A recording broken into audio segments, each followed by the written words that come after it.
Hey humans, how's it going? Susan Ruth here. Thanks for listening to another episode of Hey Human Podcast.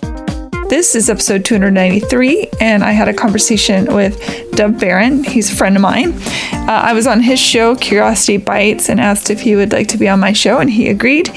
And so we had a great time, a big time. Dov's a man of many talents. He wears many hats. His mission is of service and helping people. I think the reason he's on the planet is he's helping people figure out how to be their most authentic and best selves. We need a lot of that, don't we?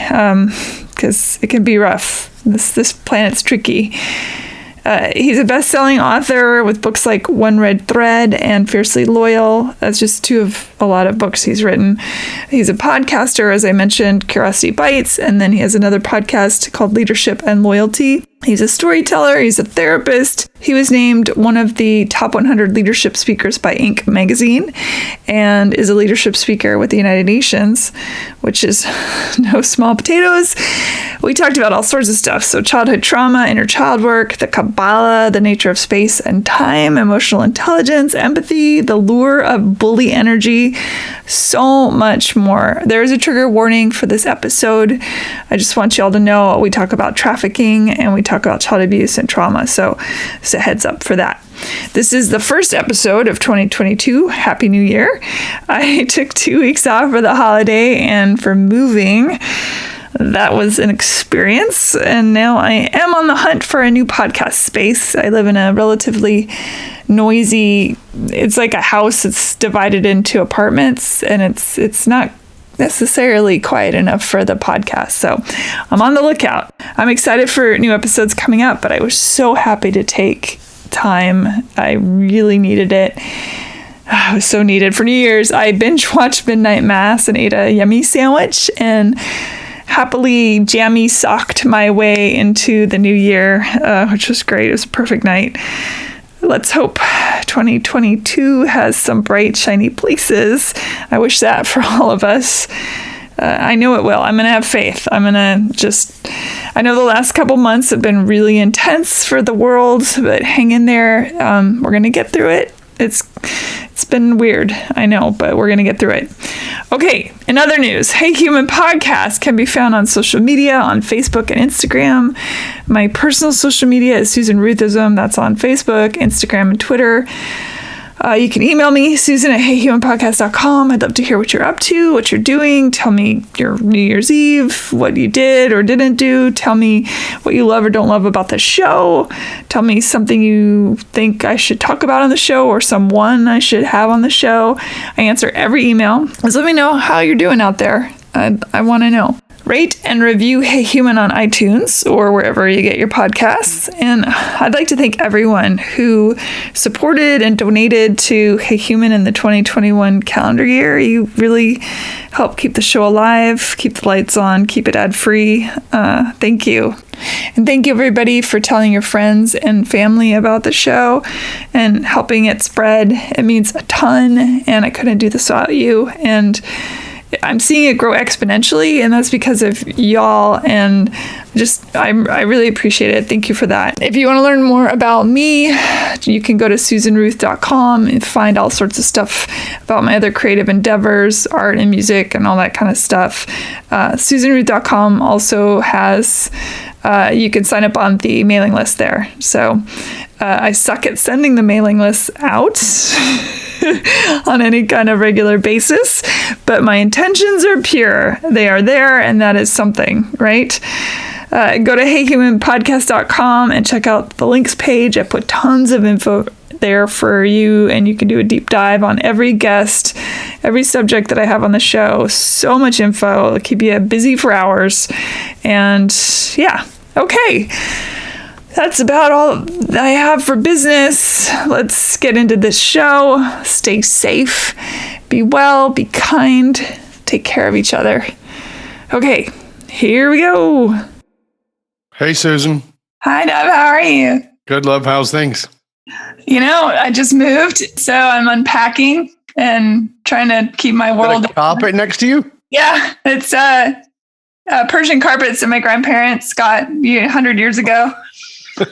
So you're using them as a sound absorption right now. For now, yeah. There's Sure. I live next door to a elder care facility, and it's entertaining to say the least. But there tend to be outbursts and things, and Really? so I'm probably going to have to find an external place to do the show because it's just too much noise.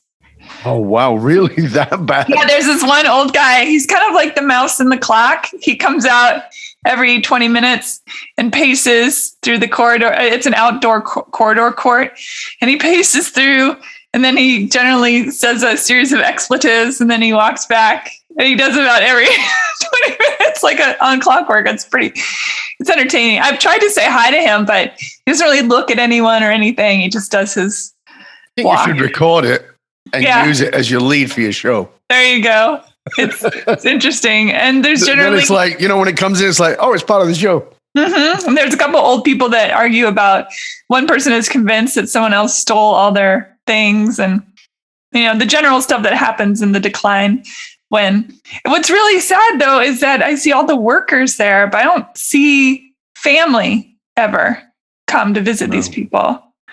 And that's sad, especially around this time of year. And so the workers, I think, understanding that, they play music and dance for them. And, they're always doing some sort of something. Yeah. The other day I came home and they were blasting Britney Spears, "Hit Me Baby One More Time." Really? Yeah. Yeah. Oh my God. That's fantastic. Yeah, it's quite the. It's just quite see these old folks going, "Oops, I did it again." Yeah, it's this heartbreaking and beautiful thing to watch. And I live on the top floor of this 1922 house, which of course is thin, thin walls, and I have an eagle eye vantage point into the courtyard, so I can see all the activity in there. And it's humbling and it's sobering.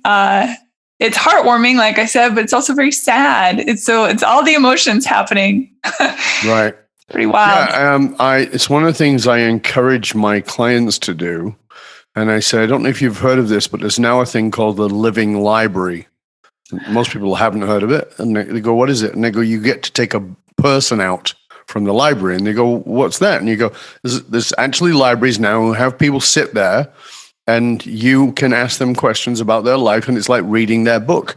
And I said, what if you took your grandparents out of the library? What if you took your dad, your mom out of the library? And the problem is that most people assume that their parents won't tell them. And I say, that's easy. Get your friend to go with you and don't ask any questions. Just prep your friend with the questions. And be a good listener. If you just sit there and don't say anything, it's amazing how much people will say. Partly because nobody likes silence, I suppose. But also because it takes a minute for people to articulate what it is, especially if it's a deep felt thing or emotion or experience. I agree with you. I think that's beautiful. And I interviewed my parents for the show, for Hey Human.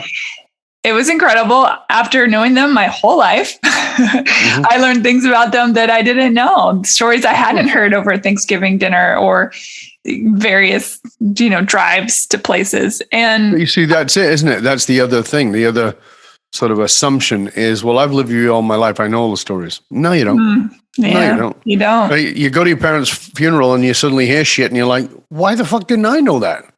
Yeah. Why didn't I know that? Right? It's amazing how much you don't know. And by the way, it's reversed too. So as parents, we don't know a lot about our kids. Well, because, I'm like, I often sit down with my boys or with my daughter and I'll say, just tell me something. And they go, like what? And I'm just doing the same thing every day, Dad. And I go, yeah, I know. But tell me a story. And they go, what do you want? I said, so it can be funny. It can be sad. It can be, just tell me a story. Tell me something you think I know that I probably don't. And it's amazing. I'll suddenly like, oh, when when you lived in the high rise, yeah, and when we all lived there and we did this, yeah, and you called us out for doing that, yeah, well, we were doing this. Oh, okay. Now that's really funny because you're not 9 anymore. That's really hysterical. At the time, that's pretty would have pissed me off for sure. But I'm glad like that's funny things to know. And it's like it's I think it's very interesting. And it's the thing about I'm not looking for what you did as more as I'm looking for who you are. Exactly. The things that touched you or your experiences. It also really humanizes a person. Like, as you said, you talk to your kids, they're your kids. You talk to your parents, they're your parents. But when you ask them who they are, they transform and suddenly they're human. And you think, oh, I've been living with a human being this whole time. I had no idea, It's great. It's great. And it's really, really fascinating for me to discover what is interesting to that person, what drives them, because they're not likely to tell the parent, right? My son's wedding a couple of years ago, just before the pandemic, the speeches come and the speeches are great, right? Because they're his close mates and they're telling stories. And I was like, yep, we didn't know that. We didn't know that. That's great. And those stories don't reveal just what that person did, but as you said, they reveal who they are or who they were at that time. And it's insightful. Yeah, I love it. Well, hi, Dov Baron. Welcome to Hey Human. It's good to see you. Thank you. It's good to be here. We had a couple of hiccups because you moved, I moved. So we've had some scheduling hiccups, but here we are. We finally made it. Yeah. Are you still in Canada? I'm still in Canada. Yes, that's exactly how I pronounce it. I'm still in Canada, and I'm still living actually very close to where I was living before. I'm 500 meters from where I was. No one in America knows what that means. Oh, yeah, right. Okay. 5 short blocks. Thank you. Thank you for reminding me of that. 5 short blocks from where we lived before.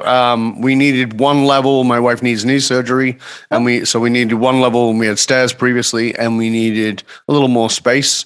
And so now we have more space, and it's all 1 floor. And it took a year to find, but we're very happy with it. It took us 3 months to get it organized.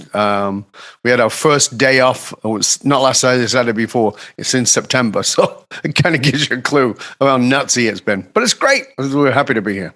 Moving, I often say, is one of Dante's circles of hell that he doesn't talk about in the book. It's definitely true, though. It's so much. Well, I think that also, people forget that it's extraordinarily stressful. It's a stress we don't think about, but it's actually, on the stress scale, it's in the top 5, along with death. So, which seems easier at this moment. In a pandemic, it certainly seems easier. Getting people organized and getting people to do stuff. So, we both had a few hiccups, but we're here now, and I'm excited to be here with you and excited to dive into whatever you want to dive into. My rule. Ask me anything. That's right. Well, let's firstly, now I was on your show and we talked, we had a great conversation, really enjoyed it. And that was, that seems like a million years ago now, but it was in this past calendar year. Yeah, it was in the summer of 2021. Yeah. So the thing I usually do on this show, so it's sort of the funny thing because now I feel like we're friends and so I know things about you, but I'm going to just assume that my listeners don't. And so we'll start with, where is your upbringing?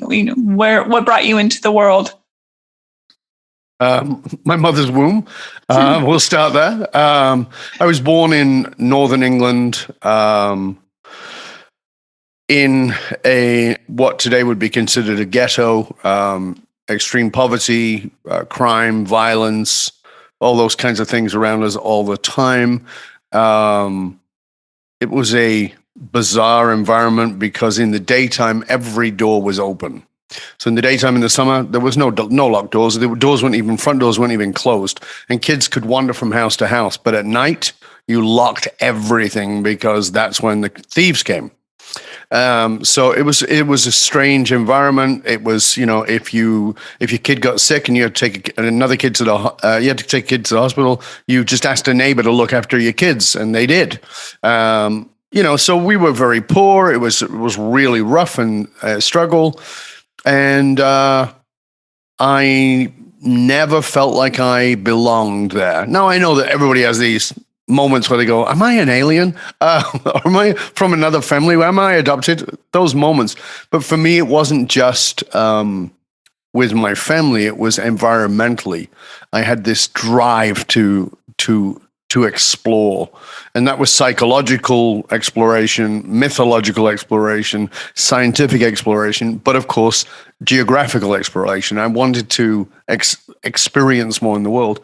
And that's what drove me from being a real little kid. And people thought that I was crazy because nobody left where I was from. Are your parents still with us? Nope. My father died probably, I think, about 6 or 7 years ago, and my mother died this year, 2021. So my mother passed then. Yeah. So both my parents are gone. But I did not have a relationship with my father. My father left when I was 7. Left us when I was 7, and I came down the stairs in this shitty little house, and as I came down the stairs, narrow hallway, end of the hallway was a doorway, summertime, and there's a figure blocking the light coming out from outside. And I can tell as a kid, I can see it's my dad, but I can't see any details. And I just had a bad feeling and said, Dad. And I got to the bottom of the stairs, and he turned around and he walked back towards me, crouched down to be kind of at eye level, put his hand on one shoulder of mine, ruffled my hair, put his hand on the other shoulder as if to knight me, and said, I'm going now. You're the man of the house. 7 years old. Yeah, thanks. Oh, thank you. Yeah. Oh, childhood? Let's just pass on that.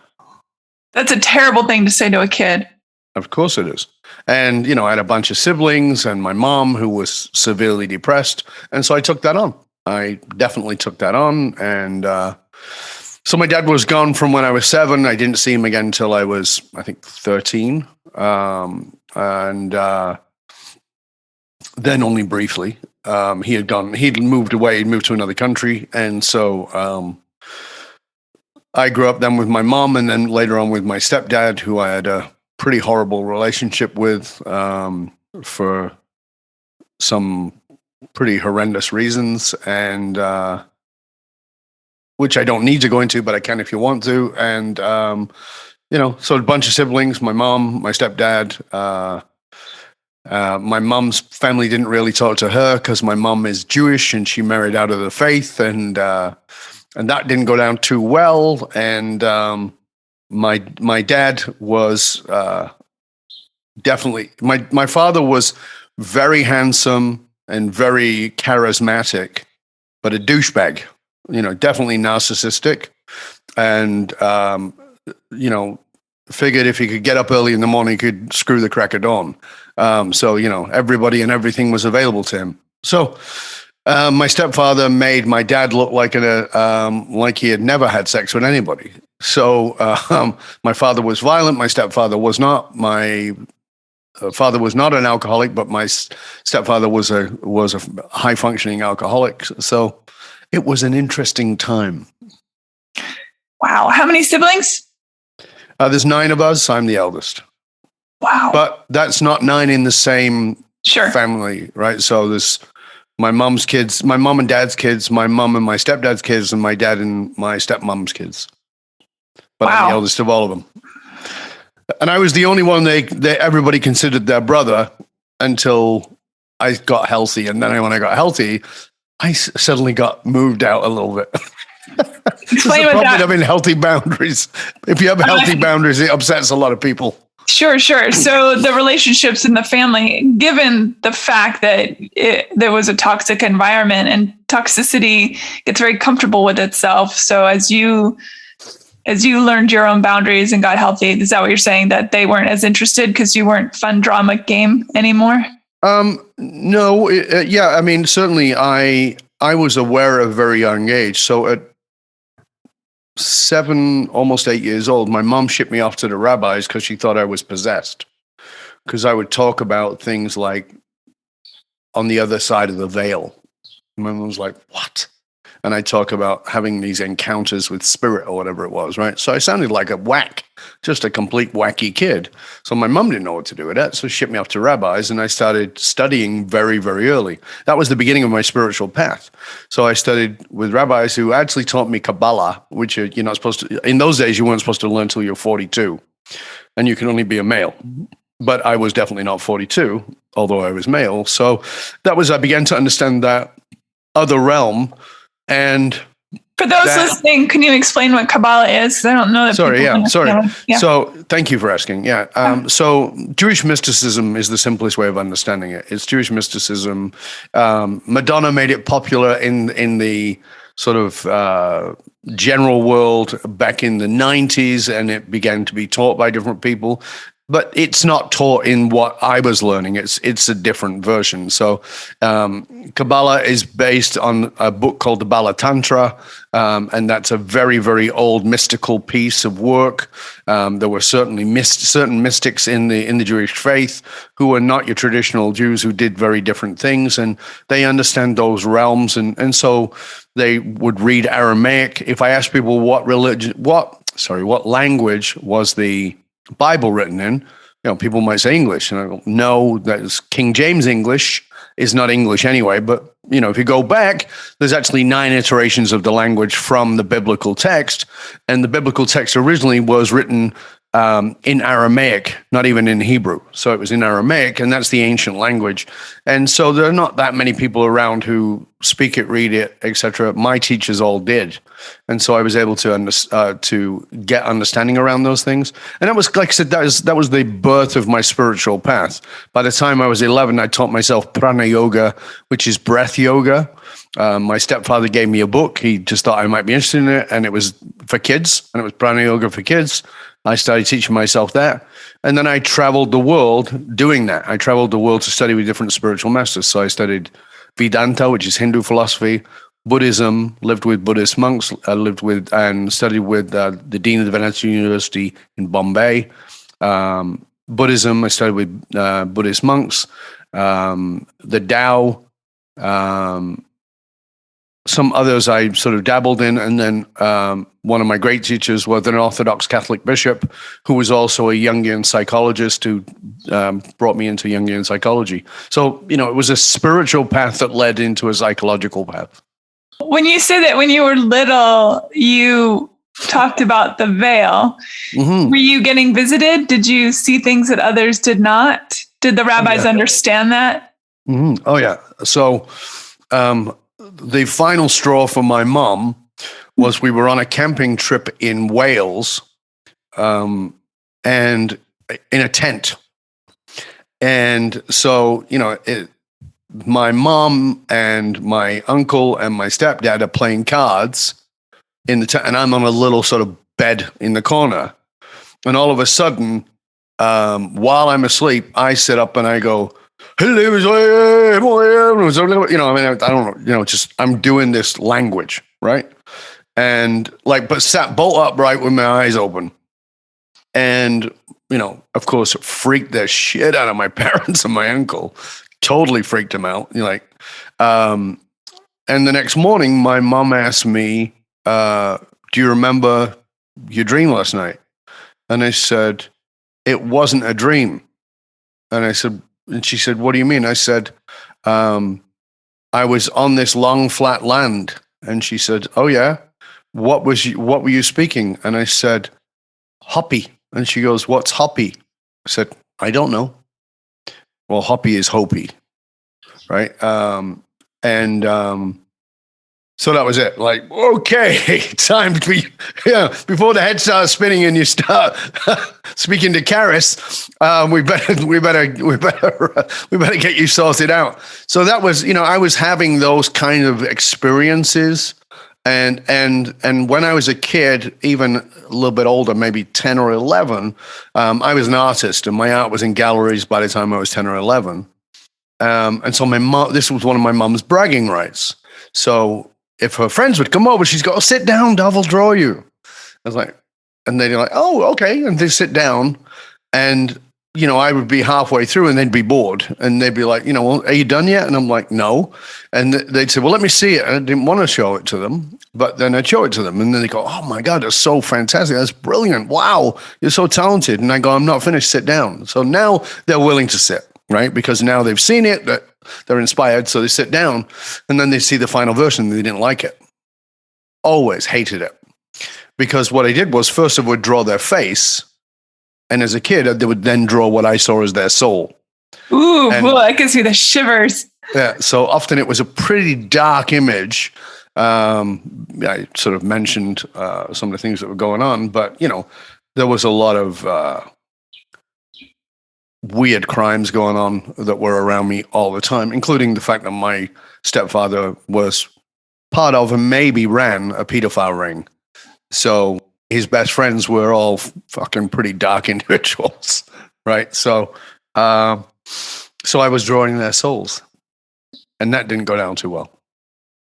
Okay, well, you just dropped a bomb. So, wow, that's very intense. Were your siblings being drawn into that, or were you, because you were part of the family, protected from that? No, it was me and my sister. We were the two eldest.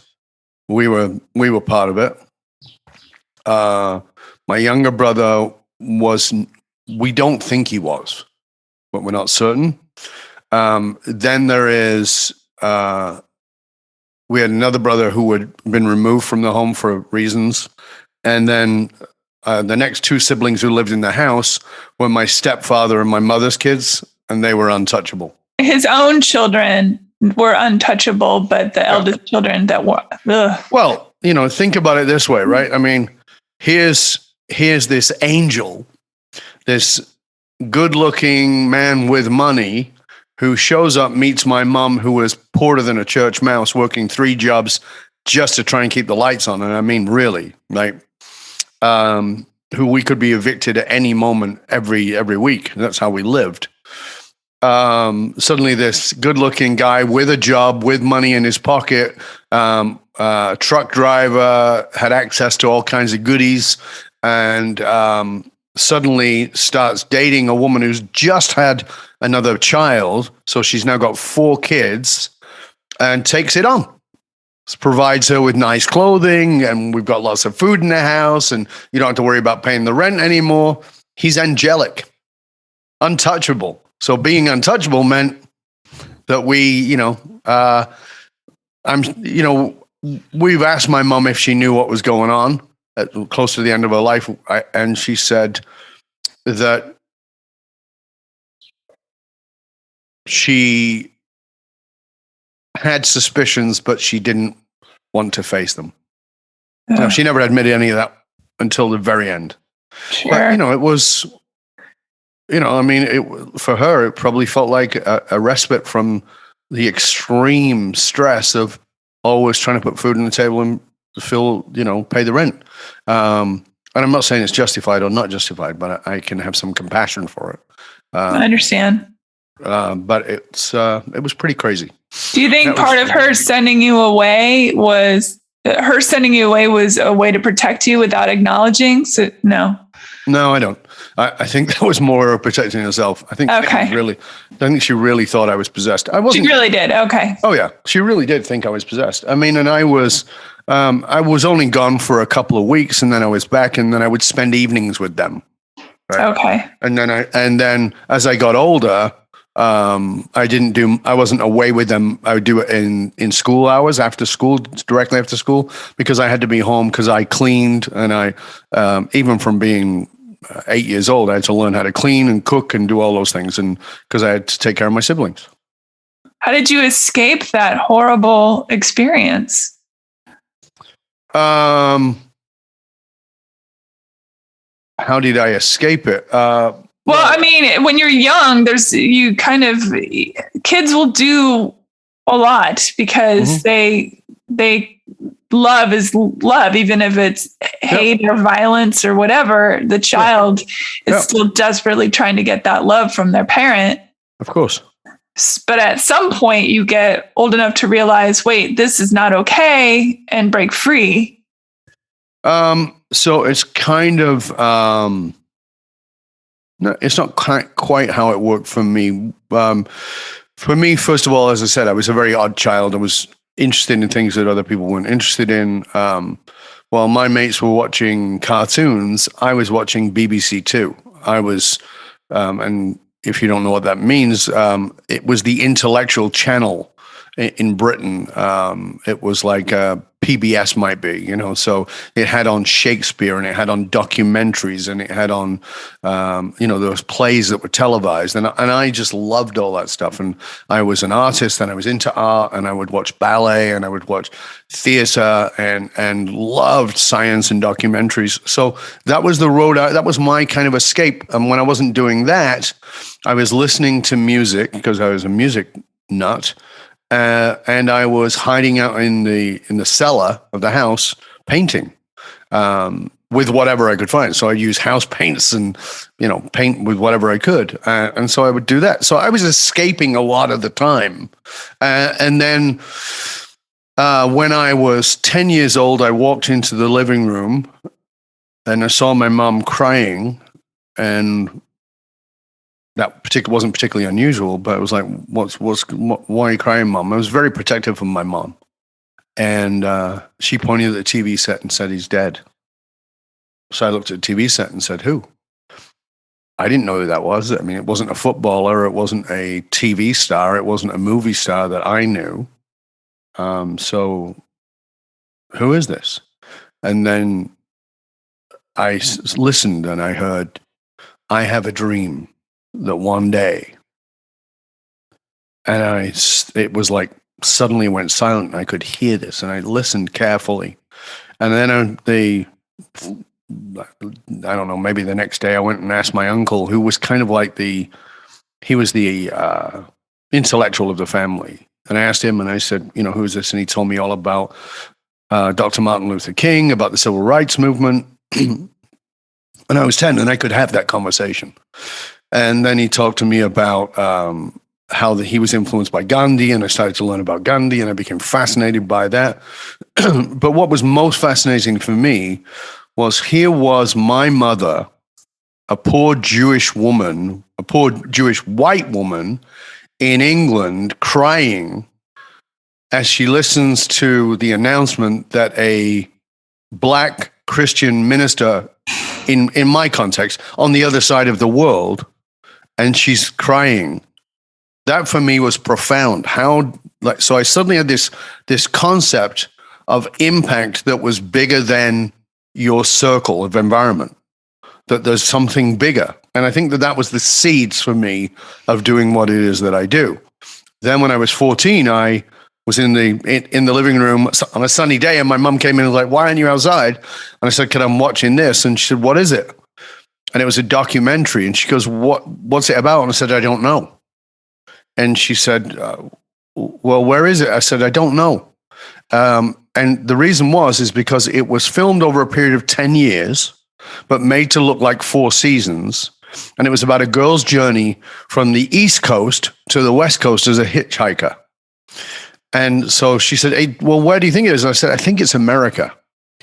And so you'd see this girl and she meets this guy and then they have a kid. And so it's filmed over 10 years, but it's filmed in 4 seasons. And I said, and my mom said, oh, it's really beautiful. I said, yeah, I'm going to go live there. And she goes, okay, whatever, right? We don't escape from Broughton. That's where we were born. You don't escape. It's a ghetto. And I made a decision to go. And so I did leave the country at 21 years old and began my travels. But eventually, I moved to where I am now, and I was living here and probably been here 3 years. And I suddenly went to a place called Stanley Park. And I was in Stanley Park. And as I got to the edge of Stanley Park, I saw all these totem poles and started to cry. I was with a girl at the time, and she goes, why are you crying? And I remembered that the end of that movie, that documentary, it wasn't America, it was Canada. Because the last scene is them standing by the totem poles, looking out at the ocean. And where they were looking out at the ocean, and that particular site where they would have stood looks directly at where I live today. Clearly, you came into this world an old soul, if you believe in those sorts of things, which I do. And that because of that, anything that you had to endure, I think about this with my own life, anything we had to endure as children, we had the capacity because we somehow understood that those things were happening to this incarnation of a person and not the spirit of the person. It's hard for me to explain this question, I guess, but do you think that helped keep you from completely imploding along the way? That you did have this deep connection to all things and all timelines, it sounds like? You were aware of the experience of it. Mm-hmm. Does that make sense? I don't know how to ask this question exactly. No, I do understand where you're coming from. I am a deeply spiritual person. I am certainly not a religious person by any stroke of the imagination, but I am deeply spiritual, and not in a woo-woo way. But I'm also very scientific. I studied a lot of different sciences. You and I talked about that when you were on my show, as well as quantum physics and psychology and neurosciences and all those kinds of very cool things that you love to study too, along with philosophy and mystical things. And there's a point where you have to jump off from here's the evidence to here's the faith, right? And I would love evidence, hard scientific evidence of something after death. I don't have that evidence. And part of my challenge with it is because I think that part of our challenge as humans is that we look at everything in the context of humanity as we know humanity. Now, let me explain that for a moment. So what I mean by that is if you're going to examine something, you're going to have to look through the lenses you have. So what are the lenses you have? You have a 3-dimensional reality, 4-dimensional reality. Okay. And then you have on top of that, you have a gravitational field. Okay. You have light within a very small realm of what light is. So that's part of your reality. And you have something called time, right? So, okay. Well, those are very fixed lenses. So let's start with an example and say, okay, Ouspensky talked about if you're a 2-dimensional creature, so we're 4-dimensional beings, and if you're a 2-dimensional creature and you live at the bottom of a lake, and I jump in that lake, you as a 2-dimensional creature will not see me.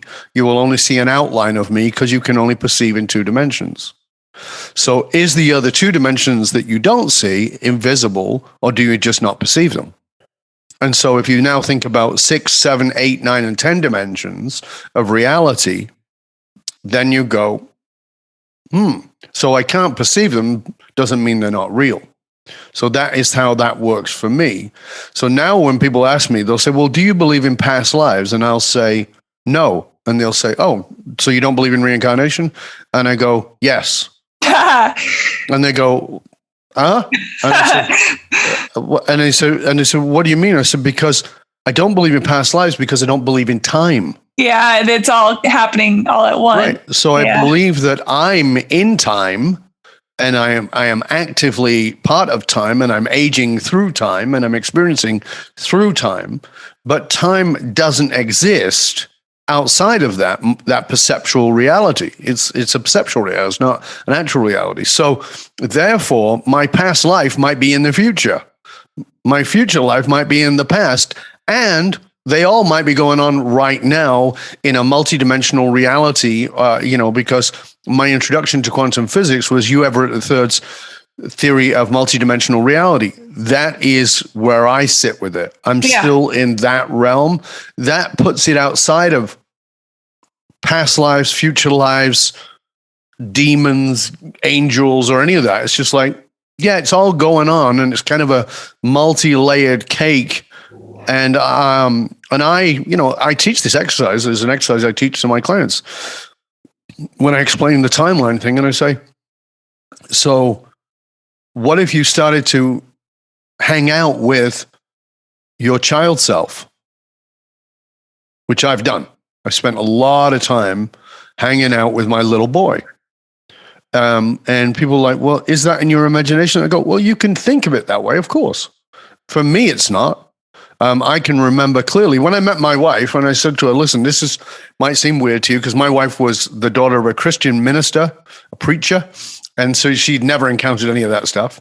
So I told her about some of my background, which was kind of like mouth falling open moment. And then I started talking about my little boy. And I said, you can never get in the way of that. She goes, what do you mean? I go, that's my first relationship. That has to be the priority. And so I asked her to discover her little girl, which she did. And she did some great therapy work and she did some great work. And my wife's now highly trained in that world. But we got to know each other's little kids. And so one day she had just moved in with me. So we'd probably been together about 7 or 8 months. She just moved in and I went down to get the car and I pulled up in front of the building and she came down. Now, when I drive in the car on my own, my little boy sits in the passenger seat. I visualize him there. I see him there. He used to choose the music to play. And some of the music he likes, I don't particularly like, but he likes it. So we play it. And so he was playing the music and because I'm sitting waiting for my wife to come down, or my girlfriend at the time to come down. And suddenly I saw my wife coming out of the building and I went like this on top of my little boy's head. You know, you ruffle a kid's hair? I went like that on top of his head. Remember, he's very real to me. And I know that people looking at him might think, you know, this guy's weird, but I'm just doing that. And I said, okay, you got to get in the back, right? Because Ren's here. And she opened the door. And when she opened the door, I was crying. And she goes, are you okay? And I said, I'm better than okay. I'm getting choked now telling you about it. And she said, why? And I said, he's safe. And she goes, what do you mean? I said, I ruffled his hair and his hair was soft. And she goes, okay. And she said, I don't understand. I said, when we were kids, it was only cold water and there was something called carbolic soap, which is an industrial soap. It's used in industry. That's all we had. That's all we could afford. So when you washed your hair with it, my mum used to say I had hair like shredded wheat, right? Because it was like that hard from the carbolic soap. And so when I ruffled his hair and it was soft, I said to him, your hair's so soft. And he said, yeah. And I said, why? He goes, I used Ren's shampoo. And I started to cry because that meant he was safe with us. He was safe not just with me, but with her. And, you know, that was the moment I felt like he came home and he could be here and he could be safe with me. And so I still have him with me. And, you know, I keep him very real in my reality. And what that does is it gives me compassion for the childhood he had. It helps me to help him to get past his developmental stages, you know, from a psychology point of view, where he might have got developmentally stuck. He's grown out through that now. But that's through embracing that rather than trying to reject that or, you know, oh, that's in the past. Bullshit. Your past is leaking all over your present and polluting your future. So address it. Yeah, I've done a lot of the work. It's so beautiful. The work of the with the kids. For me, I have a couch, and every time, and so I have little versions of me. And when I encounter them, they're not like ride or die. They're always with me, but not as much as you're describing. But they show up, and I find out. I'm tripping over my tongue here. When I have an emotional response to something that seems beyond what would be a normal response, I go back inside myself and I say, okay, which one of us is this that's having this response? And then generally I meet up with a version of me as a young child, and we have a conversation, and I tell them, you know, I tell me that I'm safe and that I've got my back and that it's okay. and that whatever happened was not their fault, all that stuff. And then I take them into this, it's a giant movie screen and there's a movie playing and there's little versions of me and they're all like, one's in pajamas, one's wearing a monster suit. They're all in different incarnations and outfits, and they all sit on the couch and eat popcorn and eat candy and hang out, and they're all loved. It's sort of like my own little Lost Boys, I guess, in some ways, but they're not lost Beautiful. anymore. It's the opposite. They're the unlost girls. That's beautiful. So it's beautiful, and it's vitally important. So in my work around emotional source code, that child part of you, and you're right, it's multiples. The children part of you hold the source code for whatever it is you're experiencing, or however you're perceiving a thing, and by going to source. And that's not some woo-woo religious idea of source, but that's the source of my emotional bedrock. I can find out the rationale that was real and is real to that part of me. Yeah. Right. And so that's, so again, we get compassion for ourselves, we get compassion for others and develop, but it can only be done with a deep sense of curiosity. And so, that it's right behind me on my screen, but it's without curiosity. I think my belief is the world falls apart. All the problems we have are just latent they're embedded in this idea that we know something and there's nothing else to know. And that's the problem. We've got to get really good at being curious about the things we think we know, or that we could know more about, and the things that we've made up our mind about that have got nothing to do with reality. I think a huge impact of curiosity is understanding that that it's okay to not know something, and it's also okay to be wrong about something. Absolutely right. And that's the key, that last one. Because if you really want to upset somebody, make them wrong, right? And so, we'll fight to the death about being right. People get divorced over being right and being wrong. Not because there's a morals value, not because there's an ethics value, not because there's a difference in what matters most to that person, but over being freaking right. Like, does it matter that much? Honest to God, like, come on. So the key is, one of the techniques we teach couples, my wife and I teach couples around this, is what we call the 1% rule. And the 1% rule is very simple. I usually say like this: if you're married or in a long-term relationship, you have no doubt had moments where you were certain that your partner was insane. There's no doubt about it, right? And I'll look at my wife and I say, yep, and she look at me and go, yep. So, there's moments where you think your partner's lost the plot. They're completely crazy because they're saying you did this or you were that way. And you're like, I wasn't. So it seems very black and white, right and wrong. They're wrong. I'm right. She's lost the plot, time to get her a self-hugging jacket and take her off in a little padded wagon, right? And so then you apply the 1% rule. And the 1% rule is, what if she's 1% right? So now let's change her to the person who is on the other side of the political forum from you, right? You are pro-vax, they're anti-vax. You are pro-Trump, they're anti-Trump. It doesn't matter what it is. What if they're 1% right? What if the flat earthers are 1% right? Like, push yourself into the ideas that seem insanely wrong and go, well, what if they're 1% right? What might that 1% be? Well, there isn't one. Then good. Now you know what to be curious about. Now explore that 1%.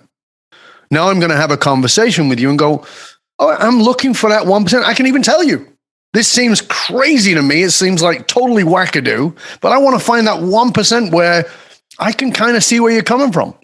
Now I'm open. Now you're not trying to prove yourself. You're just having a conversation with somebody who's curious about you. And so the 1% rule is the rule I use for every interview I've done over the years, for the last 15 years of having my shows. It's what I use in my marriage every day. It's what I use with my clients. It's what I use in my business. It's like sometimes people are completely crazy and wacky. And by the way, I'm people too. And let's apply the 1% rule. Through that, we'll have compassion, we'll have empathy, and we'll have a deeper understanding that allows us to engage in a deep sense of curiosity. Questions are about people being right or wrong. And people say to me, oh, you mean curiosity, you got to ask better questions. And I'm like, yeah, but that's not it. And they go, why? Because when you ask a question, somebody's going to be right and somebody's going to be wrong. And they go, well, what's the difference? With curiosity, it's about a deepening of understanding. So when you give me an answer, it's not the end. It's the beginning of a journey. I go deeper. Well, tell me about that. Well, what is it about that? I don't understand that. Help me understand that a bit more. That's an interesting way of looking at it. Why did you go down that road? Right. So it's not right, wrong. It's just deeper and deeper and deeper. It's a different skill set. It's a listening skill set versus waiting for you to be done just so I can say whatever it is that I think or feel about a thing. And it does. When I have conversations with people, politics, of course, is always going to be a great example of this because, I have conversations with people and they say, well, I don't even want to know why they think that. They're just stupid and wrong and ignorant. Well, granted, there's a lot of ignorance around stuff. But you saying, I don't even want to know why they think that, we're never going to get anywhere. None of us. Because if you don't know the heart of a thing, you will never be able to untangle it and smooth it out. And it will always be a jumble to you. And right. We will always be a jumble. Well, but I don't know that humanity is we're a young species. And sometimes we talk about the timeline and being very old and ancient and otherworldly and all that. And I believe in all those things. But then I look at us here on earth in the now, whatever the now is that we're perceiving. And wow, we just seem young. We just seem to be chasing our own tails and getting everything upside down. The stuff that's important to us that takes us so far away from ourselves. Yeah, I think that part of the challenge, as you talked about before, is just this need to be right. And until we can move that out of the way, we're always going to be struggling. So, and that need to be right, in a developmental stage. So there's two stages where that's most pronounced. In the second stage of development, which is often referred to as the terrible twos, the key word that child will use is no, right? And no is just, I'm not you, right? It's I'm not you.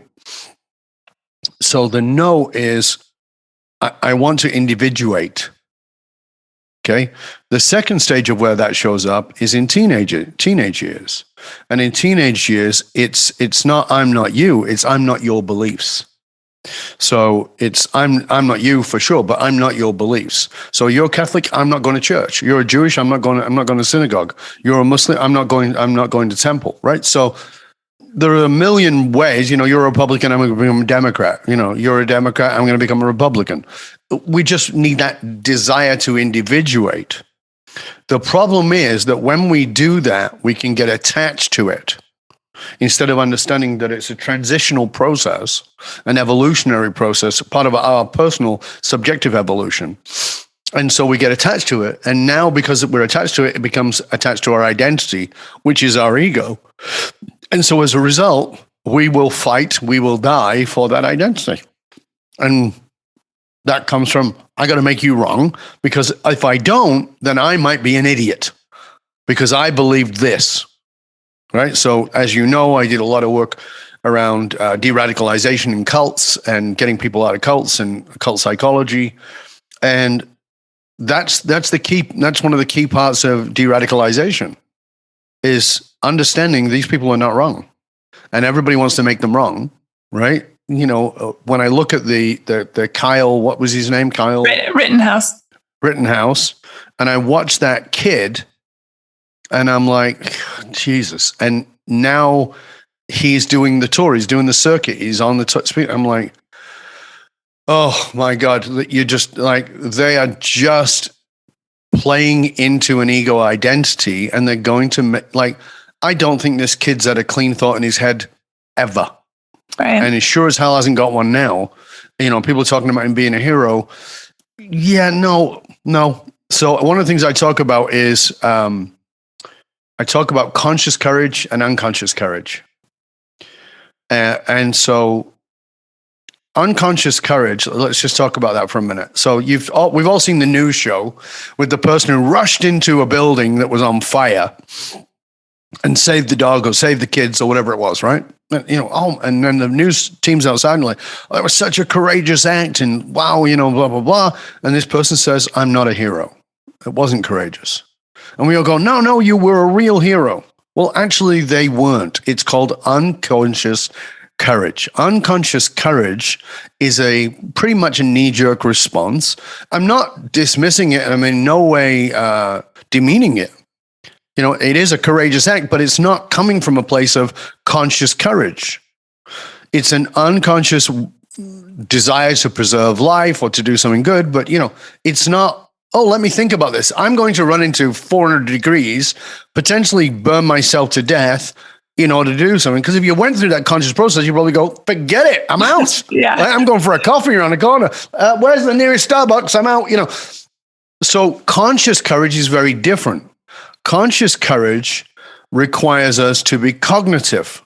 It requires us to have an evaluation process. It requires us to understand all the negative consequences of our action and still be willing to do it. I could step out on that stage and I could be humiliated. So somebody might say to me, oh my God, you're so courageous. You speak in front of 10,000 people. And I go, no, it's not courageous. It was, but it's not anymore because I don't think of it that way. I don't think of it that way at all. But for you, who's never done that, yeah, of course, you need to wear a diaper. You're going to be shitting yourself, right? It's going to be scary. But for me, courage would be organizing my desktop, right? And you go, well, that's easy. No, for you, it's easy. So courage is both subjective and it's conscious. There's unconscious courage, which is you do things by knee jerk. And there's subjective courage, which is, this is difficult for me, but I am willing to do it. So when we look at these things and then we start patting people on the back for unconscious courage, they then get that stuck into their identity. So I'm very personally, this is my opinion, I'm very concerned for young Kyle. I'm actually very, very concerned for him. I think he's being brainwashed in a way, not because people are trying to brainwash him, but he's being brainwashed by a media image of himself. And it's like being a child movie star. Yeah, I was just going to say that child movie stars growing up talk about this. Yeah. Yeah. And that's the path he's on. And so for me, I'm like, I can see Kyle 7-8 years down the road either being a full-blown political loudmouth who is senator. A puppet. Yeah. Right? It was a senator and a puppet. Yeah. Who has never had an original thought in his life and is just regurgitating and doesn't even know it's not his until he hits that wall, whatever that wall is. Or he suddenly hits that wall and then goes, okay, drugs and alcohol are the answer. Because I got to find an escape route. So I'm very concerned for him. I am very, very concerned for him. A lot of the people I see in politics today, for me, because of my understanding of it, I just see traumatized children. I talk about, yes, some people are on the Trump team. Some people are very much not on the Trump team. I am not on the Trump team. However, when throughout all of this, I see this tiny, sad, broken child. That's all I see when I look at him. And I've often said through the past 6 years, he challenges my empathy bone to the very limits of its existence. He really does. I don't have to like him, but I do understand what's going on there. Do I think that gives it a pass? No. Does it make me agree with it or anything like that? No. Do I support that stuff? No. But I have empathy for the broken child that is just wailing, crying. And it's so interesting too, because I know to make fun of him, they did those big Trump baby balloons. And I was like, wow, that's ironic because they're seeing it in one perspective, but I'm actually seeing him as a child who probably wasn't touched a whole lot, probably didn't get told that he's loved a whole lot. And it's not hippy dippy. I mean, this is science. Children need touch. They need affirmation. They need love. It makes them. It turns them into sociopaths. I mean, that's the reality. I wrote a piece called "Decoding Trump" years ago before he got elected. We spoke about Trump briefly when I was talking at the UN about the radical right and what was going to happen. And I've written several pieces about him. And the challenge is, if you step back away from the political opinion and you look at the history of the man, and I've studied him extensively. So first of all, if you go back into family of origin, into his source code, then you see that his father was a narcissistic sociopath and very cruel, very, very cruel individual. And Donald, if you look at the childhood stuff, Donald was the most sensitive of all the children. You can see that now, but you can see that now in him as an adult. People are like, oh, he doesn't care about anything. I'm like, oh my God, I've never seen somebody care so much about so much. Right. So he was the most sensitive of all the children. His older brother, Fred, who was his father's, next in line, Fred Jr., had a dream, and the dream was to become a pilot.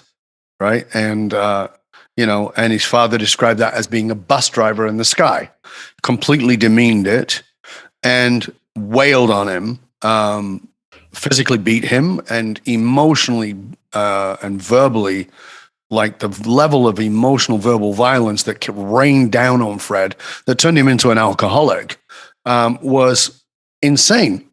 Now, on top of that, Donald, being the sensitive kid, would get shut down and not touched every time he was emotional in any way, shape, or form.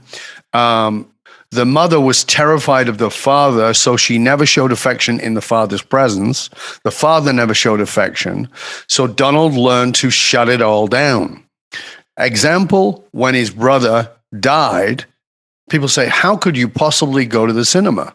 He went to a movie. When the announcement that Fred Jr. died, he went to a cinema. Why wouldn't he? People say, why would he do that? That's terrible. I'm like, why wouldn't he? And they go, why? It's a dark theater. He can go and have a cry. It's probably the only place he felt safe to have a cry. So he has been trained into narcissistic, sociopathic behavior. Yeah. And the problem with that is, because it's in his source code, he's now done exactly the same to his own children. Right? So the sensitivity has been knocked out of them. Don Jr., when the mother and father divorced, Don Jr. had wanted nothing to do with his father because he knew that his father raped his mother. His mother wrote about it. She got paid out to retract that statement, but she did say it. And Don Jr. believed her, and he would have nothing to do with his father. Well, who is Don Jr. now? Right? It's the same path. So it's a very, very interesting thing for me to look at it non-politically. There's nothing political about what I just said. What I'm talking about is child psychology. I'm talking about attachment theory. I'm talking about neuroscience, and I'm talking about psychology. That's right. All those things are sciences. You can go look them up, right? And so that's what creates a Donald Jr. Now, Donald and then Donald Jr. Now, if you add to that a bunch of wounded kids hanging around with a bully, which is what he's become, who hangs around the bully? Right. Well, the people who are afraid of being bullied. So as a quick example, in my own life, I was in my I think I was 26 I was 26. I was living in Australia where I lived before I came here. And my girlfriend's friend had been over, Jenny. And after Jenny and Jeff left, those are the couple, they left. And, I'd had a great night. I'd had a fun night. And, and my girlfriend was kind of pissy with me. I didn't know why. I'd had a good night. I thought maybe I'd had too much to drink or something. I didn't know why she was upset. And the next day she says to me, Jenny's not coming over again. And I'm like, why? I don't understand. What's the matter? She goes, you're really upset. I'm like, but I really like Jenny. She knows that. We're always laughing and joking together. She goes, no, you're not. And I said, we are. I see her laughing. She goes, no, she's afraid of you. I go, what? She goes, you really hurt her feelings and she's afraid of you. I don't understand. I cannot understand. So I, being me, went and confronted Jenny, right? And probably scared her because I didn't have a lot of the subtleties in those days. And, but I tried and I said, like Val tells me that I really scare you and that I upset you. And she goes, you're an asshole. And I went, what? I thought you and I had the same sense of humor. She goes, no, you're a bully. You're mean. And I went home and I bawled and I cried and cried and cried. And I just was like so devastated that I had done so much hurt and didn't know. And then realized, oh my God, I've become him. My Zeta, my grandfather on my mother's side, he had a black belt in verbal violence. He could cut you to the bone and laugh while you bled. And he had lots of people who surrounded him because they were afraid of him, right? They didn't want to be on the other end of that, so they surrounded themselves with the bully. And that's what happens. And I made the decision that then that's not my humor. I mean, I thought it was, and I walked around feeling like, oh my God, I have no sense of humor anymore because I couldn't just lash out at people. And it took me a while to find my own sense of humor that wasn't that. And I'm really glad I did. But I was just acting out from what I'd learned. I learned to be a bully because I lived with my grandparents for a while during the craziness at home. And that was when my mom helped me get out. So I lived with them, but, I went from the frying pan into the fire, a different kind of fire for sure.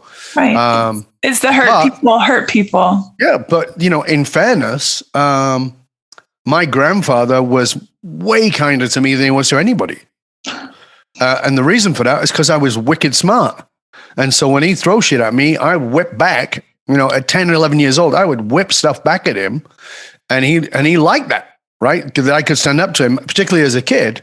So he was much nicer to me, but I'd watch him just thrash my uncle, who was 9 years older than me, and just eviscerate him. And he'd eviscerate my grandmother and anybody else. And so that bullying was out of his insecurities. He was now bullying everybody else. So now if you've got a bunch of wounded kids who happen to be in the Senate or Congress hanging around with a bully, what are they going to do? They're going to imitate the bully so he doesn't turn on them. And these are the same people who, prior to the bully's arrival, said, this man is disgusting. He doesn't represent this party or what we stand for. And now whatever he does is golden. Well, of course it is, because they're afraid of the bully. And what's more is they've inspired a bully mentality in their constituents.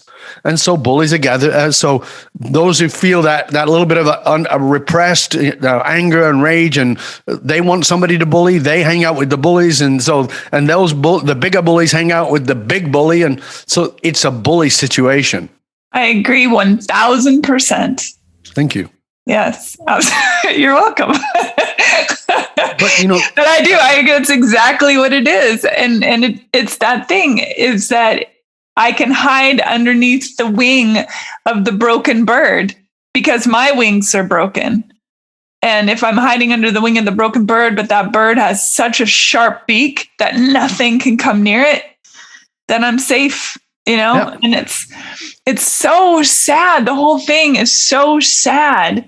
And every once in a while, I think someone's gonna stand up and be like, nope, And then that person will be strong enough that all the bullies will then, or all the people that are being protected by the bully will turn and go, oh, we'll go over there. But I haven't seen that happen. I don't know. It's happened in little glimpses, but nobody has stuck to it. Well, Liz Cheney's done it. She's done it, true. But, Liz Cheney's not exactly a healthy human being.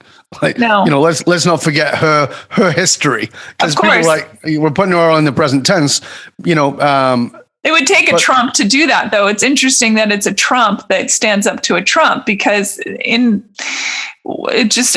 politics aside, we're just talking psychology here. It's the only person really that could have done it. Yeah, I mean, the truth of the matter is there's a much bigger global picture here that most people have not even considered. Well, I think of Putin as the biggest bully of them all. Right. So you've got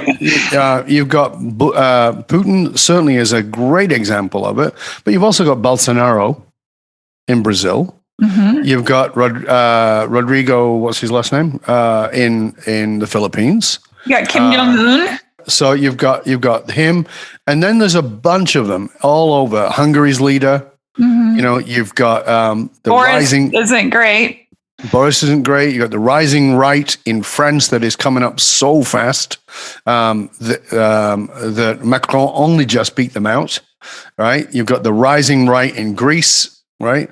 And so what is this? All of this is there's a socio-economic process that's going on that people are not paying attention to. So we had globalism and neoliberal economics, which was in theory wonderful. We're going to have a free world and everybody's going to be able to be raised out of poverty. But of course, most of the money ends up in one place and not in another. And this is disparagement. Now in a global economy, you are buying your shirt for $9 because somebody in Vietnam who's 11 is working on that shirt. Okay. And you think, oh, this is great. This is the global economy, blah, blah, blah.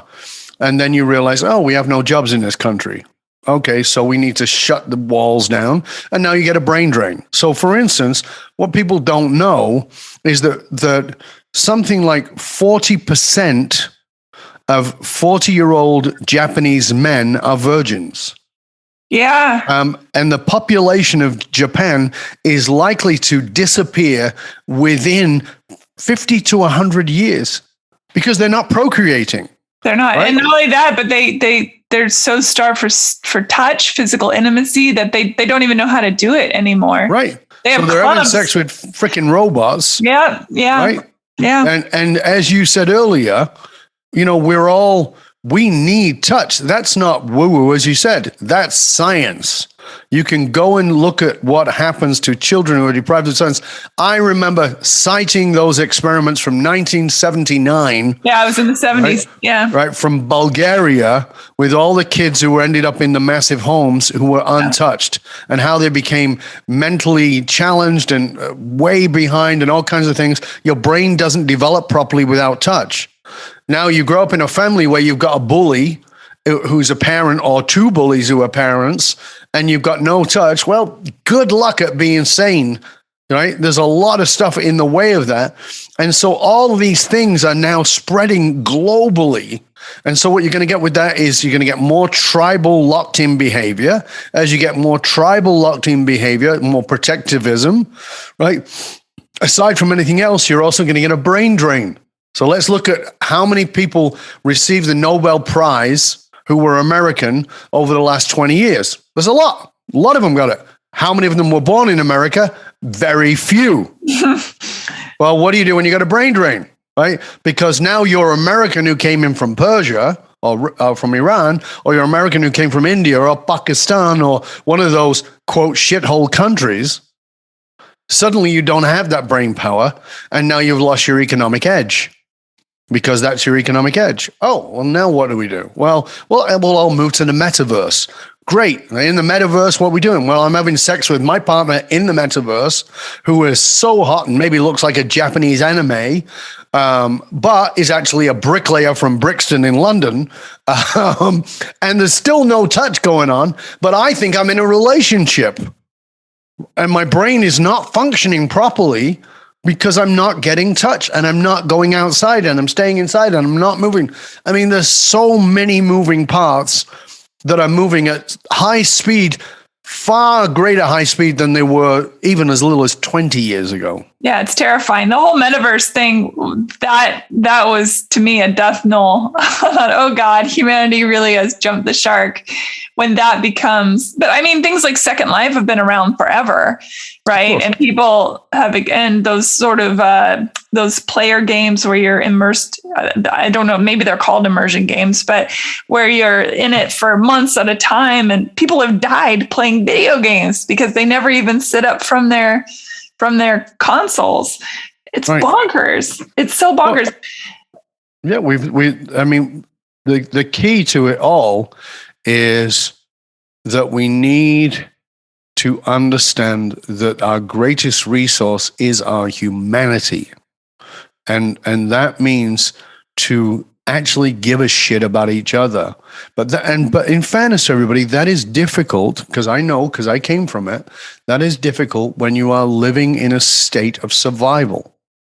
You're just looking at keeping your family safe. And if everything around you is reiterating threat, yes, then you're in survival mode all the time. You're in the limbic mammalian brains the entire time. It's been carefully curated. We are constantly given a barrage of be afraid, be afraid. And I don't care if it's about COVID or the enemy or communism or socialism or the right or the left or somebody's blowing up something or break-ins. But the thing is you go outside and people smile at each other when you walk by them. You know, people are inherently, I think there is more good in the world, but good doesn't sell.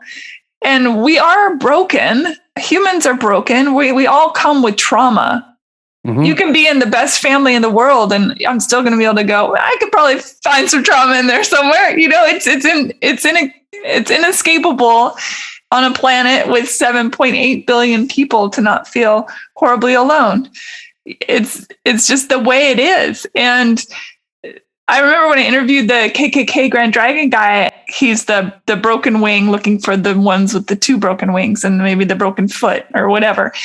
And hate feels like love. Anger feels like love. Anger feels like hope. Hate feels like hope. Yes. Yeah. Anger feels like hope because it's a sense of having some connection to a state of power in That's your right. powerlessness. So, you know, if I'm angry, I can do something. I can go somewhere. I can, you know, rather than being passive. And by the way, in my work, I'm always looking for that. I'm looking for that, but I'm looking at how to transform it, not how to. I want to tap it to transform it, not tap it and go into it. Right. But you know, we know this from psychology, and I teach this even in my marketing psychology work, which is if you don't have an enemy, nobody's getting on board. That's one of the things that Trump did brilliantly. Absolutely. He found an enemy and he stayed to it. And here's the other thing for people to understand around this is, you know, we talk about how Trump has divided the country, but division creates connection. And people are like, well, isn't division the opposite of connection? No. So let's just take a moment and just consider one example, just one example. Yeah. Trump was elected, and in November, in January, 1 million women put on pussy hats and marched on Washington. So I asked in an interview, I said, who is the most powerful influencer of the women's movement? Who has been the strongest person to bring them together? And, you know, Gloria Steinem, blah, blah. No, Donald Trump. Yeah. Because they had a clear enemy. And so the enemy is important because we're most of us too lazy to get off our asses and do anything about it until it's serious enough, right? You know, I'm waiting for women to unify, which they've not, around the Roe versus Wade thing. It's still pretty passive for me.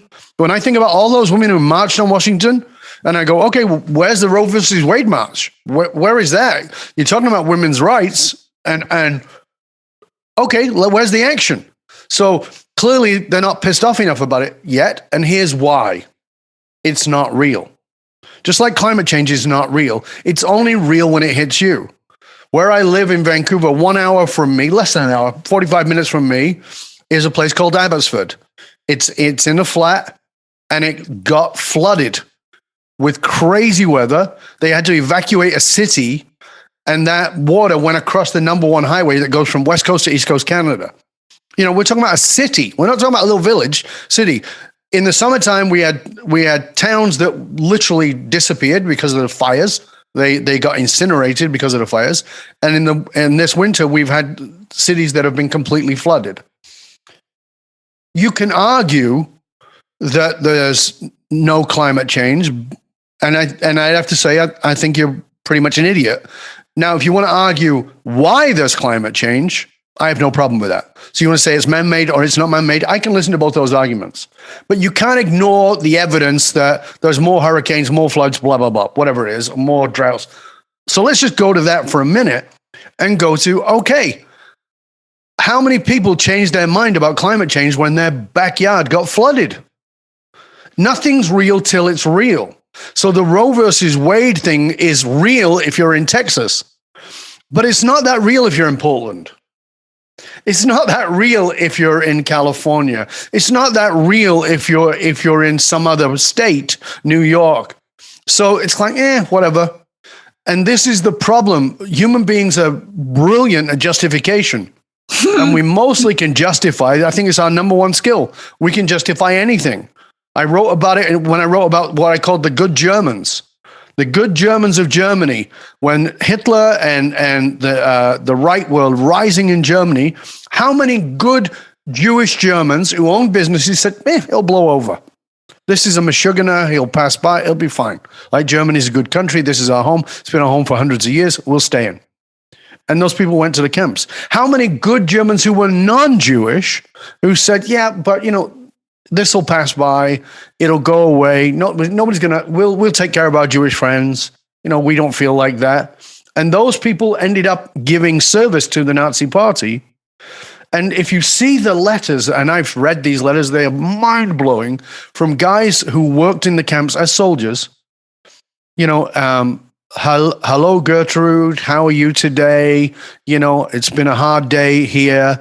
Please give my love to, in the name of the children. Tell him I hope he's doing well at school. Very normal. You'd be really proud of me today. We had 700 extra units come in that we had to process, but we all did it, and we all stayed online, and we made sure that we got through our workload. Units are people coming off trains that are going to be executed. But it's all very perfunctory. How do we do that? Because human beings are brilliant at rationalization. That is what makes us survive, but it's also our greatest downfall. Yes. Yeah, as long as it's happening to someone else, then it's okay. Even if it's happening to us, you're shooting that heroin in your arm. I used to hang out in the back streets of Vancouver. That was part of my work as a human. And I would go and sit in the alleyways with drug users. And they go, what do you want? And, I'm not here for anything. And I just sit, I'm just here to talk to you. And what are you doing? Are you going to preach, in church? No, I'm not here to judge you. I'm just here to have a convo. And I'd sit and talk with them. And I'd say, how long have you been doing heroin? And, 20 or 15 years or 10 years or whatever. And I go, how do you feel about that? And you go, do you think I don't know this shit will kill me? Of course I know this shit will kill me. So I said, well, how do you do it? Well, if you know the shit's going to kill you, how do you do it? Well, it's better than the pain I'm in. Mm-hmm. We are masterful at justifying anything. Yep. Anything. And as long as we don't have to touch our own pain, we can find a conduit for that pain so we don't have to touch it. We'll keep moving forward. I talked to a woman yesterday, lovely woman, and she just found out she's pregnant from a casual experience, and she's not going to keep it. Mm-hmm. And I said, well, thank God you live in a state where you can make that choice freely. Mm-hmm. And she said, her response was, oh my God, yes. And from now on, I'm going to donate the hell out of all those places. And I was like, that's great. Real. And I thought to myself, I was like, I wonder why she didn't donate beforehand. And it's exactly what you're saying. Yeah. Right. Yeah. Because it's not real till it's real. Yeah. Poof. So, okay. Not real till it's subjectively real. Yeah. These are all my favorite kinds of conversations. And I love knowing you because I know that we will dive into the deep end of the pool instantly, which is great. I want to, let's talk about like your podcast. Let's talk about your work. Explain to everyone your life's mission now as we see it. Well, my personal purpose is to impact the lives of those whose name I will never know and who will never know my name. So it's got nothing to do with my ego. It's got to do with connecting people to their soulful purpose in life by accessing their emotional source code to discover the anatomy of meaning for them, subjective anatomy of meaning. So the work that I do is with individuals, it's with companies and organizations, and even with nations. I can show them what the emotional source code of a nation is. Because the person who controls the meaning controls the crowd. So this is how Trump did what he did. He controlled meaning. So if you interviewed the people who, this is an example of national source code. So if you interviewed the people who marched on January the 6th, 2021, and marched onto the Capitol, it's easy to say, well, they were a bunch of crazies. But that's not true. I'm certain there were some crazies in there, but that's not saying that everybody was a crazy. So how did they get people to do that? People who today, by the way, many of whom today are like, I don't know why I did it. I thought I was being patriotic. And if on that day you'd have interviewed anybody in that crowd, is this an act of patriotism? Everybody would have said yes. Yep. So you then say, well, okay, so what is the patriotism about? And the answer would have been, they're threatening our freedom. That would have been the answer. Because the source code of America as a country is freedom. That's our number. So source code always comes down to one word. And for America, it's freedom. There's an internal source code and an external source code. The internal source code is how the country sees itself. The external is how the rest of the world sees the country in a national sense. So by playing on that source code of freedom, they can get people to do anything they want. Now, so people go, oh, okay, well, does it work? Is it always true? Yes. So source code doesn't change. And they go, well, all right, well, is there another example that's not that? I go, yeah, let's think of another one. You're familiar with a speech called I Have a Dream. And people go, absolutely. What was that? Well, that was Martin Luther King, and it was the theme of the civil rights movement. Absolutely it was. You're absolutely right. How many times did he say, I have a dream? I don't know. 8. How many times did he say, let freedom reign? Don't know. 11. How many times was the word freedom used? It was the number one word used more than 20 times. Whether it was known or unknown, whether it was intuited, I don't know. But whoever used it understood that word is the source code. When you tap in, and so whites and blacks march together because of that. Freedom is the key word. So when you understand the source code, you control the meaning. When you control the meaning, you control the individuals. The idea is to do that for the good, as Martin Luther King did, right? And so this is the work that I do at a very big level, but also at a personal level. So lots of my clients are the people who are doing extraordinarily well. They are people that other people look at and go, what do they need? But they come to me and go, I've got 3 houses, I've got a Bentley, I've got this, that, the other thing, bought myself a new pair of tits, whatever it might be. How come I'm still unsatisfied, unfulfilled? And it's because you've got to tap to the source code so you can find your purpose. And I do that work with them, and it transforms everything about them. It transforms the way they bond with other people. It transforms what they're doing, why they're doing it. And sometimes they change businesses. Often they don't. It just becomes more meaningful. So it's a very, very, it's my life's work. It's what I've been doing since I was a little kid, because when I was a little kid, I was driven insane by a single question. And that was, living where I lived, my aunt was very attractive and she always dressed beautiful. She's the one who taught me style because my aunt, we were all really poor, but my aunt said, you got to have a piece. And I didn't know what she meant. And my aunt would go to Marks and Spencer's, which is an English store, and she would buy reasonably good quality stuff, whatever it was, a skirt or whatever, but she'd save up all of her money and she'd buy a Chanel top.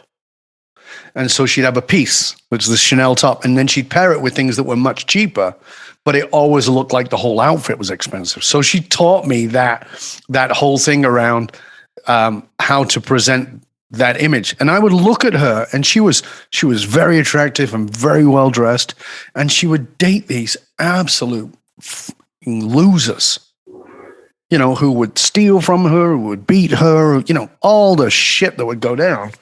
And I'd see her, and I'd see my mother changing boyfriends when she was single, and I'd see my mom's friends doing the same thing. And I kept thinking, why do these smart people, you remember I'm a kid, right? Why do these smart adults keep doing dumb shit?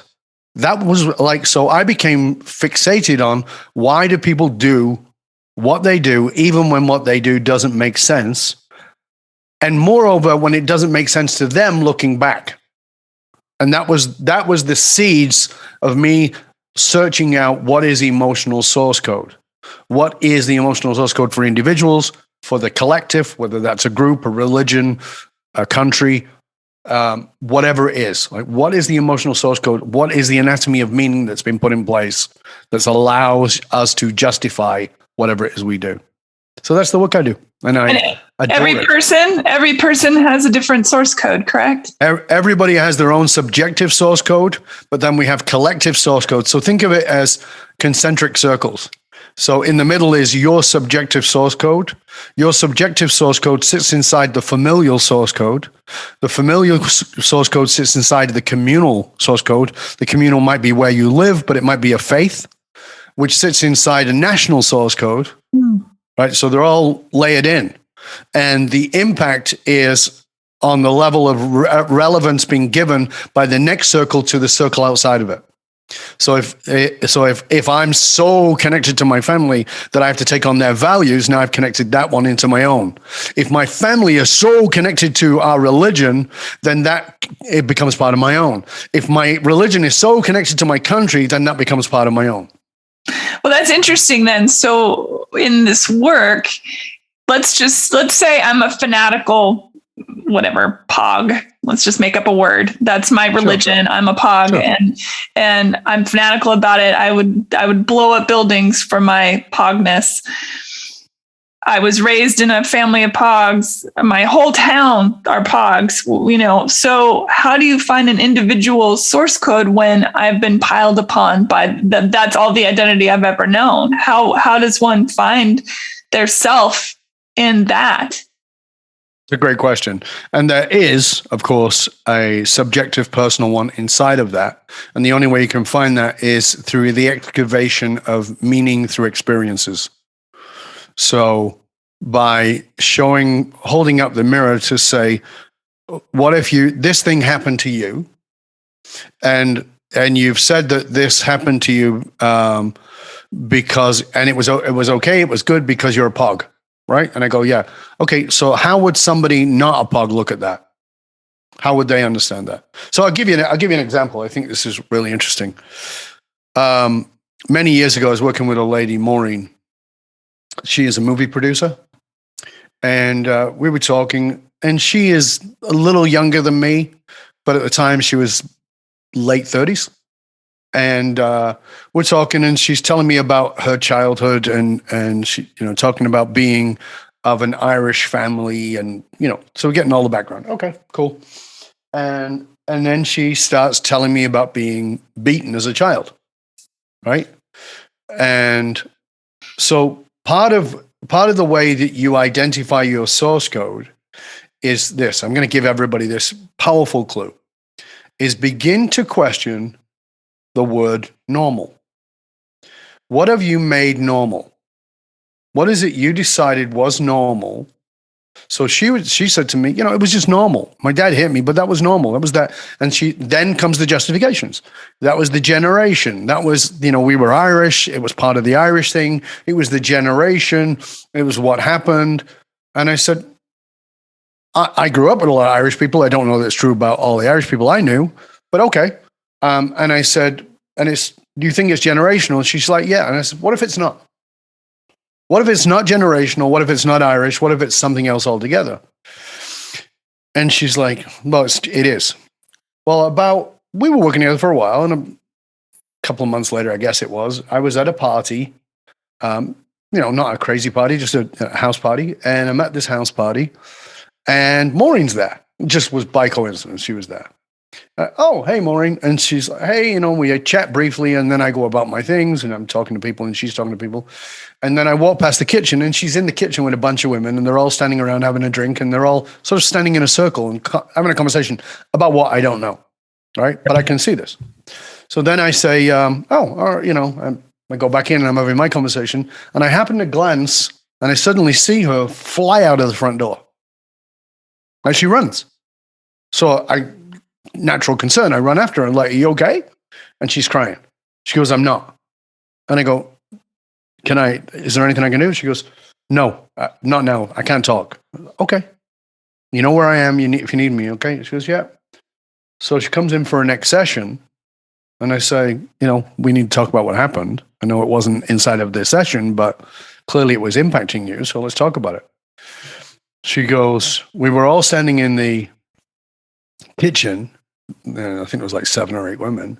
She said, and we were talking about our parents. And one of the ladies said, yeah, my mother would say my name, and she would say my whole name. And that was enough. I knew I was in trouble. And another woman said, with me, it was my father. He would just look at me. There was a look, and I knew that look meant shut up. And it went around all these different versions of how these parents would. And one of the girls said that her father would look at her and he would raise his hand. And she said, he never hit me. Never once did he hit me, but he would raise his hand, which meant you could get hit, right? And she goes, that was enough. And it got to Maureen, and she couldn't speak. She ran out because she suddenly realized here's a consensus of women her age, and she was the only one who was beaten with a belt by her father on a bare backside, which I explained to her has got nothing to do with punishing you and everything to do with humiliation, everything to do with power, and potentially even sexual. But it's got nothing to do with punishing you. And she suddenly realized that she'd normalized something that was not only abusive, but incredibly dysfunctional. But she'd normalized it by making it part of a generation, which is a community, right? By being Irish, which is another community, then part of the family. And so she normalized it. So her source code became normal in her brain, but it wasn't normal. And your source code gives you your emotional logic, and your emotional logic says 2 + 2 equals a giraffe, or equals rage, or equals sadness, or equals sexuality, or equals, whatever it is. And all it means is there's a rationale in your brain that doesn't make sense to anybody else, but you've rationalized it based on your source code. Wow, that's incredibly powerful. It's powerful work to do. I love the work, but the people I do it with, it's insanely transformational. What was your aha moment, though? I mean, how did you? This is not. I mean, I get it. We dig down into layers and all that kind of stuff, but this seems very specific. It is. What was your aha moment of like, this is the thing? This is the thing that will change humanity. Well, we talked about at the beginning that I'd been on the spiritual path, and got really sick of meeting spiritual people who couldn't get their shit together, couldn't hold a relationship, couldn't make any money, couldn't do well. So I was like, okay. So I started studying psychology, Jungian psychology, and absolutely adored that, still adore it. But I became a therapist, and we're like, people just want to piss, moan, and whine. Like, this is no good. it's not better than the spiritual dinglings. So I got spiritual dinglings, and now I've got piss, moan, and whiners. Forget that. So I started studying the psychology of excellence, which today is called leadership. And I started looking at people who were incredibly successful. And there I met a bunch of soulless individuals. And that's not true. I'm not saying that's true. I'm saying that's who I met, right? There were people who were kind of emotionally void and spiritually void and were just driven. They were Gordon Geckos of the world, trying to get more and more success. And I went, well, this isn't it. There's got to be a way that these things come together. In 1983, I stumbled into quantum physics, as I talked about earlier. And I love that sentence, by the way. I stumbled into quantum physics. It's just a great sentence. In a secondhand bookstore, a book literally fell on my foot. I could read every other page because one page was in mathematical equations, which I didn't understand. Not that I do anymore. I do now. And the other side was in English. Even though it was academic English, I could read it. A book fell on your foot just randomly? Yeah. Well, I went up to get a book. I was like, what's that? And another book fell out, and I never even took the other book out. I pushed the book back, and it was clearly for me. Mm-hmm. Yeah, exactly. And so then I started studying the quantum physics. And then in understanding the spiritual side, the psychological side, the driver side, now I started thinking about this larger realm of quantum physics and how everything is nothing and nothing is everything and everything is expansive, which quantum physics for me was a scientific way to understand a lot of the spiritual teachings I'd had. It suddenly became part of the same thing. And then looking at I became fascinated with stress. I was very stressed all the time, and I wanted to understand stress. What makes people stressed? And what was fascinating for me was my business partner, Phil, would not get stressed at all about the things I got stressed about. And suddenly, working with him as my business partner, I suddenly realized that stress was subjective because I'd have fights with him. Why aren't you upset about this? He goes, because it don't matter. And I'd be like, I am right. This does matter. And so I became, totally in the be right mode and realized in my early 20s there that I'm like, damn, is he not stressed? So I started looking at that. And so I started the very early things, early understanding of neuroscience and neurochemistry, and started to really inquire about how neurochemicals work and wanted to, nobody was really talking about cortisol. Mm. But I was reading about neurosurgery that had gone on in Canada. I was reading under Wilder Penfield that was breaking science. Then started studying nutraceuticals and how certain supplements you could take would pass the blood-brain barrier and could change cortisol levels. And so I became obsessed with learning all that. And by the way, in all that, I'm still in therapy. So I put myself in therapy at 19, and I kept going. So I'm like, certain things are just not working about this process. And it's because they were using generics with me. Well, this means that. No, it doesn't. Don't mean that to me at all. And they thought I was being a smartass. And I remember sitting with a therapist and saying, I hope you're really good. And she goes, why? I said, because I'm really good. And she goes, what do you mean? I said, I'm a therapist. I studied all these different things, and I can run circles around most therapists. I need you to be better than me because we need to find out what's subjectively driving me. And I went to her because she was a feminist. And I said, and I got shit with women, clearly. So, I'm not holding on to good relationships. So, and she came at me hard, but she made me look at my subjective drivers. And from that, I suddenly realized, okay, there are generalizations and you can put people into those categories. But as you get to that, you have to then go subjective. And that was when I went, oh, there's a code. What is the code? That was and so that was the moment. Wow. Incredible. Mm-hmm. Fuck, I could seriously talk to you for hours on end. Tell people how they can find you. Thank you. You can find me, just go to dovbaron.com. That's my website. That's the main site. If you Google my name, DovBaron.com or DovBaron, Dov Baron. You'll find lots. I've got 2 podcasts. One is called Leadership and Loyalty, obviously focuses on leadership. The other one is called Curiosity Bites, where I interview people like Susan Ruth and right-wing leaders and neuroscientists and physicists and theologians and all kinds of weird and wonderful people, economists. It's delicious conversations. That's how I describe them. You can find those podcasts there. I have a YouTube channel under my name, Dov Baron Leadership, Instagram, Facebook, Twitter, LinkedIn, all those kinds of places. But the easiest way to find me, write me an email, dov@dovbaron.com. Everybody thinks I'm mad for giving my email out, but I give it out. If I can help you, I'm here on the planet to serve. If I can help you, reach out to me. I work with companies, I work with organizations, I work with nations, but I work with individuals who've probably been, they've had 4 coaches, they've had a couple of therapists, they just know there's something more, but they don't know how to get to it. I'm that guy. It's awesome. I'm glad you're on the planet. Thank you.